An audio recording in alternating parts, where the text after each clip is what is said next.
reckless, or a hero. Many are asking what's to come of the junior coach who led the 12 Thai soccer boys into a dangerous cave. It could have been his devout faith that saved them, or his reckless abandon that led them to danger. The actions of the junior coach of the Wild Boars have been a controversial focus of the Thai cave rescue that left the world wondering, what was he thinking? But many have now hailed Ekkapol Chantawong a hero, crediting his selfless actions for helping save the 12 boys trapped deep in a flooded cave for 2 weeks, as well as the religious meditation skills he taught them. It's not just Ekkapol's last remaining family members who think so. The 25-year-old has the backing of the club and the wider community in general. They say they miss seeing him on the field, riding his bike around the mountainous region in northern Thailand with the boys, or praying at the local temple, and they're looking forward to his return. Panawat Jongkum, the coach of the senior team, said everyone in the club was behind Ek, as he is affectionately known. When he is out, everything will be the same. We will support him. Nothing will change, he told CNN. Boys in the club who did not go on the trip that fateful day said they trusted the coach with their lives anyway. Many have credited Ekkapol with keeping the boys alive and calm, huddled on a 10 sqm ledge, 4 kilometers from the cave entrance for 10 days until rescuers found them. Now as the world rejoices in the miracle result, with the 12 boys and their coach in hospital recovering, questions are being asked on what will happen now.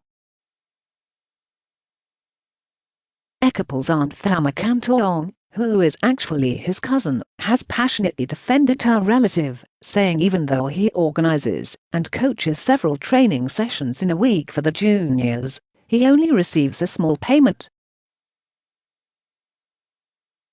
He's not motivated by money, she told CNN. He does it because he loves soccer and working with children. He loves the football team.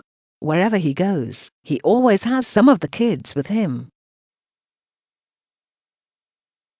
Their parents trust him, that he can take care of their sons. During the rescue operation, there were reports Ekkapol sacrificed his share of the food to give to the boys and taught them how to meditate to keep calm.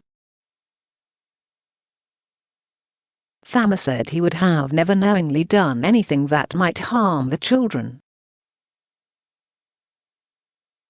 He is a very good person, loves kids, takes care of kids, he is very diligent and always volunteers himself to help others, she said. The language he speaks is very polite. For him, whoever will like him, how the way he is. Ekkapol was the only member of his family who survived an epidemic which overcame his northern Thailand hometown in 2003. The disease killed his 7-year-old brother, then his mother and father. Until he was 12, Ekkapol was looked after by extended family, but was said to be a sad and lonely little boy. His relatives decided to send him to a Buddhist temple to train to be a monk at a monastery in the nearby province of Lumphund. He only returned to his hometown to visit his grandmother occasionally and finally went back to Maesai in his 20s as a man looking to rebuild his life. Even though he did not remain a monk, he kept close ties at the town's temples, spending time there praying and offering help. People say they often see him praying at Wat Phra, that devout temple on the hill. A former monk, known as J, said Ek was an active part of life in Maesai. He is always out with the kids on bike rides into the hills, he said. He's a well-known guy. a good guy. He helps us out a lot. Thama said, while she knew some people would always hold her relative responsible, she hoped they would forgive him. I think foreigners and Thai people are kind enough to welcome him back, she says. He's a very good man. If, or when, Ekkapol returns to the team, going by his previous efforts, he'll be making sure each boy gets home to their parents, according to what other players like 17-year-old Kahela have said.